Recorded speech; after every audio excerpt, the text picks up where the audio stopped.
दोस्तों, कैसा हो अगर आप कसम खाओ कि आप अगले 40 दिन तक कोई भी सेक्सुअल एक्टिविटी या मास्टरबेशन नहीं करोगे और फिर पूरी दुनिया आपकी कसम तोड़ने पर तुल जाए, तो आप कैसे कंट्रोल करोगे? हाँ, ऐसी ही कुछ कहानी है हमारी आज की मूवी 40 डेज़ एंड 40 नाइट की, जिसके डायरेक्टर है माइकल लेहमैन। तो मूवी स्टार्ट होती है और हमें हमारा मेन कैरेक्टर मैट दिखाया जाता है और हमारा भाई लड़की पटाने में बिल्कुल एक्सपर्ट है, यानी चुटकी बजाई और लड़की पटाई। और ये अब एक रेस्टोरेंट में बैठा है और वहाँ अपनी जीएफ की फ़ोटोज़ देख रहा है। इसके बाद वो चर्च में जाकर अपने भाई से मिलता है, जो चर्च में रहकर पादरी बनने की प्रैक्टिस कर रहा है। अब मैट अपने भाई को बताता है कि उसका ब्रेकअप हो गया है और अब वो उसे भूलना चाहता है और वो उसे भूलने के लिए बहुत सारी लड़कियों के साथ बूंग बैंग करता है। लेकिन जब भी वो बूंग बैंग का बूंग स्टार्ट करता है तो उसे सीलिंग में क्रैक्स दिखाई देते हैं, जिससे वो बहुत डर जाता है और अच्छे से बूंग बैंग नहीं कर पाता। अब मैट की ये अजीब बातें सुनकर उसका भाई उसकी कोई मदद नहीं कर पाता। इसके बाद मैट अपने जिगरी यार रेयान से मिलने जाता है। ये दोनों शाम को बार में जाने की प्लानिंग करते हैं। अब शाम को बार पहुंचकर मैट एक लड़की से बातें करने लगता है और ये पगली भी भाई के प्यार में गिर जाती है रे। और फिर भाई इसको अपने घर ले जाता है और बूंग बैंग करना स्टार्ट करता है। तभी उसे फिर से सीलिंग में क्रैक दिखाई देते हैं, जिसे देखकर भाई की फिर फट जाती है। वो छमिया को वहीं छोड़कर भाग जाता है। अब नेक्स्ट मॉर्निंग वो अपने ऑफिस में जाता है, जहां वो एक वेब डिज़ाइनर है। जब वो ऑफिस की कैंटीन में पहुंचता है तो उसे पता लगता है कि आज उसकी एक्स गर्लफ्रेंड की एंगेजमेंट हो रही है। ये सुनकर मैट दौड़कर उस जगह जाता है जहां उसकी मोहब्बत लुट रही थी। उसकी एक्स गर्लफ्रेंड की एंगेजमेंट की पार्टी चल रही थी। अब ये पार्टी देखकर भाई को बहुत दुख होता है, लेकिन उसे वहां एक और पटाखा आइटम मिल जाती है, जिसे वो पटा लेता है। किस्मत देख रहे हो लौंडे की। एहे, रहा नहीं जाता, तड़प ही ऐसी है ना। नहीं, सोके। इसके बाद वो फिर चर्च में अपने भाई के पास जाता है और अपनी सारी बातें अपने भाई को बताता है और ये भी कहता है कि वो अपने पापों का पश्चाताप करना चाहता है और इसलिए वो अगले 40 दिनों तक कोई बूंग बैंग वाली हरकत नहीं करेगा और ना ही हाथ गाड़ी चलाएगा। तो उसका भाई उसे समझाता है ये बहुत मुश्किल है और तू तो ये बिल्कुल नहीं कर पाएगा। तो मैट कहता है कि 40 दिन और 40 रात ना बूंग बैंग और ना चलाऊं हाथ। शाबाश बेटा, बहुत बढ़िया। अब अगले दिन मैट अपने रूम से सारी चीज़ें हटा देता है, जिसे देखकर उसकी नीयत खराब होती है। मैट अपना एक दिन आसानी से गुजार लेता है और अपने आप को बिज़ी रखने के लिए छोटे मोटे काम भी करता है। तब उसका दोस्त रेयान उसके पास आता है और उसे अपने साथ क्लब चलने के लिए कहता है, पर अपना भाई बहाना बना देता है कि उसे कपड़े धोने हैं, इसलिए वो क्लब नहीं जाएगा। शाम को जब मैट कपड़े धोने के लिए लॉन्ड्री में जाता है तो वहाँ उसकी मुलाकात एक लड़की से होती है, जिसका नाम था एरिका।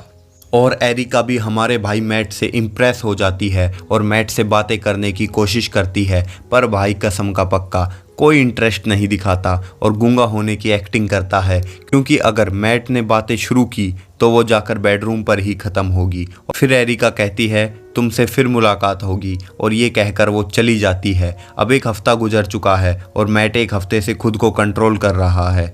अब वो अपने काम पर ज़्यादा ध्यान देता है। उसके अच्छे काम को देखकर उसका बॉस भी उसकी तारीफ़ करता है। अब दूसरी तरफ हम रेयान को देखते हैं, जिसे अपने गंदे मैगजीन डस्टबिन में मिलते हैं और वो इन्हें लेकर मैट के पास जाता है और पूछता है कि ये सब क्या है। तो मैट उसे अपनी कसम के बारे में बताता है। धीरे धीरे ये खबर मैट के ऑफिस तक पहुंच जाती है, क्योंकि रेयान ने ही सबको बताया था। मैट के कलीग्स उस पर बैट लगाते हैं कि मैट खुद को कितने दिनों तक रोक सकता है। धीरे धीरे ये लोग उस पर सट्टा लगाने लगते हैं। अगर मैट अपने 40 दिनों वाली कसम पूरी नहीं कर पाया तो सट्टा लगाने वाले को पैसे मिलेंगे। मैट के कुछ हरामी दोस्त इस चैलेंज को इंटरनेट पर भी डाल देते हैं। अब ये खबर पूरे शहर में फैल चुकी थी। मैट की कसम के बारे में सबको पता लग चुका था, पर मैट को इसकी कोई खबर ही नहीं थी। जो लड़कियां मैट के ऑफिस में काम करती थी उनके बीच भी ये खबर फैल जाती जाती है। ये लड़कियां आपस में बातें करती हैं और कहती है कि तुम लोगों को क्या लगता है, क्या मैट अपने आप को 40 दिनों तक रोक पाएगा। तो इस बात पर दूसरी लड़की कहती है 40 दिनों तक तो क्या, अब वो अपने आप को 40 मिनट भी नहीं रोक पाएगा।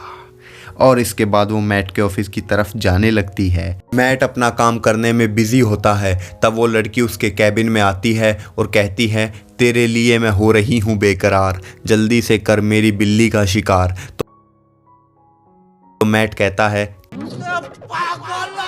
और अपने कैबिन से बाहर चला जाता है। रात को जब वो कपड़े धोने के लिए लॉन्ड्री में जाता है, यहाँ उसे फिर से एरिका मिलती है। तो मैट उसे देखकर बोलने लगता है, इसका मतलब ये है कि अब मैट को भी एरिका पसंद आने लगी है। इसके बाद एरिका बताती है कि वो एक साइबर कंपनी में जॉब करती है, उसका काम है इंटरनेट से अडल्ट साइट को ब्लॉक करना। मैट को ये सुनकर बड़ा अजीब लगता है। इसके बाद हम मैट और रेयान को देखते हैं, जहाँ मैट रेयान को बताता है कि वो एरिका एक दूसरे को पसंद करते हैं और वो एरिका के साथ डेट पर जाने वाला है। इसके बाद मैट एरिका के साथ डेट पर जाता है। ये दोनों एक साथ बहुत खुश थे, ये पूरा दिन एक दूसरे के साथ बहुत मस्ती करते हैं। और रात में जब मैट उसे उसके घर छोड़ने जाता है तब एरिका उसे किस करने लगती है, लेकिन मैट जल्दी से वहाँ से भाग जाता है। अगले दिन जब मैट अपने ऑफिस में जाता है तो कैंटीन वाला उसे उसकी डेट के बारे में पूछता है।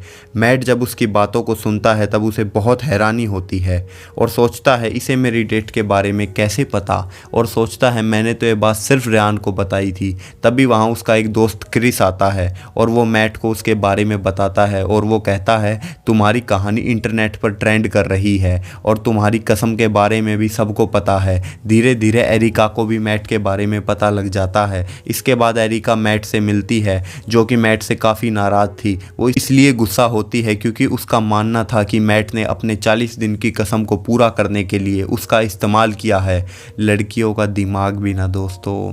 मैट ये सब सुनकर रेयान पर बहुत गुस्सा होता है और घर जाकर उस चुगलीखोर को खूब सुनाता है। अगले हफ्ते जब मैट लॉन्ड्री में जाता है तब एरिका उसे नहीं मिलती, लेकिन उसे एरिका का एक लेटर मिलता है जिसमें एरिका ने उसे डिनर के लिए इनवाइट किया था। अब इसके बाद मैट एरिका के साथ डिनर पर जाता है। यहीं पर इसकी नज़र इसकी एक्स गर्लफ्रेंड निकोल पर पड़ती है और भाई फिर उदास हो जाता है और तबीयत का बहाना बनाकर वहां से जाने की कोशिश करता है। ये यहीं अचानक उसकी शर्ट में आग लग जाती है और आग देखकर वो घबरा जाता है और चिल्लाने लगता है। तभी सबकी नज़र उस पर जाती है और सब उसको देखने लगते हैं। तो उसकी एक्स गर्लफ्रेंड निकोल भी उसे देख लेती है। इसके बाद निकोल मैट के पास आती है और मैट एरिका को निकोल से मिलवाता है। एरिका फिर से नाराज़ हो जाती है और कहती है तुमने अपनी एक्स के बारे में मुझसे क्यों नहीं बताया, और गुस्सा होकर वहाँ से चली जाती है। मतलब क्या ही बताऊँ बेचारा मैट। अगले दिन मैट ऑफिस में जब अपना काम कर रहा होता है तो उसके कैबिन में 2 मस्त आइटम आती है और कहती हैं हम हुई हैं जवान ताज़ा ताज़ा, आजा राजा बजा दे हमारा बाजा। मैट उनको भी मस्त इग्नोर मार के वहाँ से निकल जाता है। इसके बाद मैट अपने भाई के पास जाता है और उसे बताता है कि उसे सारी लड़कियाँ टॉपलेस दिखने लगी हैं। उसका भाई उसे समझाता है और कहता है कि तुम्हें इस बारे में हमारे पेरेंट्स से बात करनी चाहिए। इसके बाद दोनों भाई अपने घर आ जाते हैं और ये लोग अपने पेरेंट्स के साथ डिनर कर रहे होते हैं। तभी मैट के फादर उसे अपनी जवानी के किस्सों के बारे में बताते हैं कि कैसे वो जवानी के दिनों में बिल्लियों के बहुत बड़े शिकारी थे। बिल्लियों का मतलब तो समझ गए ना दोस्तों।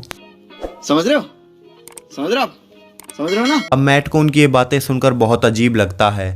अब मैट जैसे तैसे करके अपने 35 दिन तो गुजार लेता है। एक दिन उसके ऑफिस का एक कलीग उसकी ड्रिंक में वाइग्रा मिला देता है, लेकिन मैट उसे जूस पीने से बच जाता है। लेकिन उसका बॉस उस जूस को पी लेता है। जब बॉस इस जूस को पीता है तब इस गोली का असर उसमें दिखने लगता है और वो ऑफिस की हर आइटम को चेक करने लगता है। वहीं दूसरी ओर मैट का कलीग उसे ढूंढते हुए उसके केबिन में आता है। वो ऐसा सोच रहा था कि उस गोली वाली ड्रिंक को मैट ने पी लिया है। इसके बाद मैट के पास आता है और उससे कहता है अगर तुम्हें आज अपनी हाथ गाड़ी चलाई तो मैं शर्त जीत जाऊंगा और इनाम में मुझे $18,000 मिलेंगे, जिससे हम आधा आधा बांट लेंगे। उसकी बातों को सुनकर मैट भी लालच में आ जाता है। उसके बाद वो सविता भाभी वाली मैगजीन और टिश्यू पेपर लेकर बाथरूम में घुस जाता है और मैट का दोस्त काफ़ी खुश हो जाता है क्योंकि वो शर्त जीतने वाला था। अब ऑफिस के सारे लोग बाथरूम के बाहर आकर खड़े हो जाते हैं ताकि वो मैट का कार्यक्रम देख सके। अब मैट अपने हथियार से खेलने शुरू ही करने वाला था कि तभी उसे बगल के बाथरूम से किसी और के हाथ गाड़ी चलाने की आवाज़ आती है। तब वो नीचे से देखता है तो उसे ये बात पता लगती है कि ये आदमी कोई और नहीं बल्कि उसका बॉस है। उस गोली की वजह से उसका बॉस हाथ गाड़ी के 3 राउंड पूरे कर चुका था। अब ये सब देखकर मैट बाथरूम की खिड़की से कूदकर भाग जाता है। इसके बाद वो एरिका से मिलने उसके घर जाता है और अपने साथ वो एरिका के लिए फूल भी लेकर जाता है। ये दोनों एक दूसरे के साथ रोमांस भी करते हैं लेकिन सिर्फ ऊपर ऊपर से। सुबह जब एरिका उठती है तो मैट वहाँ से जा चुका था। आज मैट की कसम का 38वां दिन है। मैट को आज एक प्रेजेंटेशन देने के लिए जाना था। जब वो अपने ऑफिस में पहुँचता है तब उसका हथियार बिल्कुल खड़ा था। ये देखकर उसका बॉस उसे घर भेज देता है। मैट जब अपने घर आता है तो निकोल उसे मिलने के लिए आई थी। मैट जब निकोल को अपने घर देखता है तो उसे काफ़ी अजीब लगता है। निकोल मैट को बताती है कि उसका उसके फियोंसे के साथ ब्रेकअप हो चुका है। अब वो मैट के साथ रहना चाहती है लेकिन मैट निकोल को समझाता है कि वो उसके साथ नहीं रह सकता। इसके बाद निकोल क्रिस के पास जाती है और वो मैट पर बैट लगाती है। तब क्रिस उसे बताता है कि जैसे ही मैट के 40 दिन पूरे हो जाएंगे वो एरिका के साथ ही बूम बैंग करेगा। ये सुनकर निकोल को गुस्सा आ जाता है और वो क्रिस से कहती है वो 40 दिन पूरे होने से पहले ही मैट के साथ बूम बैंग करेगी। अब 40वां दिन आता है। अब मैट को सिर्फ एक दिन गुजारना है पर उसका हथियार संभाले नहीं संभल रहा। वो उसमें ठंडा पानी और बर्फ भी डालता है लेकिन कोई फर्क नहीं पड़ता दोस्तों। और आज के दिन मैट को सारी लड़कियां बिल्कुल न्यूड दिखने लगती हैं और हमारा भाई इन सब चीज़ों से बचने के लिए अपने भाई के पास चर्च में जाता है। पर वो वहां जाकर देखता है कि उसका भाई तो खुद एक नन के साथ मज़े कर रहा है। मैट अपने भाई से कहता है कि मुझे अब हर तरफ न्यूड लड़कियां दिखाई दे रही हैं। तो उसका भाई कहता है कि मुझसे मेरा हथियार कंट्रोल नहीं हो रहा तो मैं तुझे क्या ही बताऊं मेरे भाई। अब शाम को जब मैट घर वापस आता है तो उसका दोस्त एक छमिया को लेकर वहां आता है। वो भी मैट पर फुल डोरे डालती है। अब मैट रेयान से कहता है कि भाई बेड से बांध दे मुझे वरना मैं अपनी तोप को कंट्रोल नहीं कर पाऊंगा और फायर कर ही दूंगा। तो रेयान भी अपने दोस्त की बात मान जाता है और मैट को बेड से बांध देता है। फिर अपनी छमिया को लेकर वहां से चला जाता है। इधर एरिका मैट से मिलने के लिए तैयार हो रही होती है क्योंकि आज मैट के 40 दिन पूरे होने वाले थे और 40 दिन पूरे होते ही इन दोनों का धूम धड़ाके से बूम बैंग करने का प्लान था। उधर मैट अपने बेड से बंधा बंधा ही सो जाता है पर उसे सविता भाभी वाले सपने आने लगते हैं और उसे लगता है कि सपने में वो सविता भाभी के साथ बूम बैंग कर रहा है पर रियलिटी में निकोल वहाँ आई थी और वो ही उसके साथ बूम बैंग कर रही थी। अब निकोल ने मैट के साथ बूम बैंग कर लिया था। उधर एरिका जब मैट के कमरे में आ रही होती है तब वो निकोल को वहाँ से बाहर निकलते हुए देखती है और उसे देखकर एरिका रोने लगती है। उसे लगता है कि मैट ने उसके साथ धोखा किया है तो वो मैट से नाराज़ होकर वहाँ से चली जाती है। कुछ दिन बाद मैट फिर एरिका से मिलता है। मैट उसे मनाने की बहुत कोशिश करता है और थोड़ा बहुत बाबू शोना करने से एरिका मान भी जाती है। इसके बाद दोनों खुश होकर एक दूसरे को गले लगाते हैं और किस करते हैं और घर जाकर वहीं धूम धड़ाके से बूम बैंग करते हैं। और ये दोनों जब ये कर रहे होते हैं तो मैट के सारे दोस्त बाहर बैठे होते हैं और मैट की बूम बैंग की टाइमिंग पर बैट लगाते हैं और इसी के साथ मूवी हो जाती है ख़त्म। तो दोस्तों कैसी लगी ये कहानी और कमेंट में ज़रूर बताना कि अगर आपको ये चैलेंज मिलता तो आप कितने दिनों तक कंट्रोल कर पाते। चलो मैं फिर मिलता हूँ आपसे फिर एक नई कहानी के साथ। शुक्रिया। आपको अच्छी लगी तो ऐसे थोड़ा मार दीजिए हाथ, आप थोड़ा सा मार दीजिए।